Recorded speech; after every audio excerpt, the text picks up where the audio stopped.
ஐயப்ப சரணம் சுவாமி சரணம் ஐயப்ப சரணம்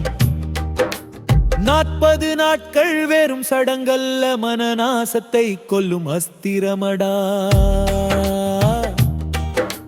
கருப்பு உடை கட்டும் துறவரமல்ல அது கருமவினையின் கழிப்பறையடா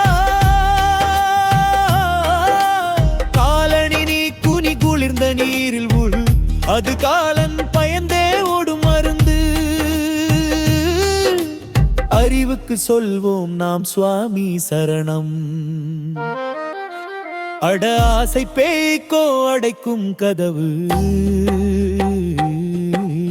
மண்டலம் என்பது ஒரு வட்டம் அதில் மனிதனாய் நீ மாற வேண்டும் உன்னுன் உணவின் அளவை குறைத்து நீ உள்ளத்து அறிவை வளர்க்க வேண்டும் பிரம்மச்சரியம் என்பது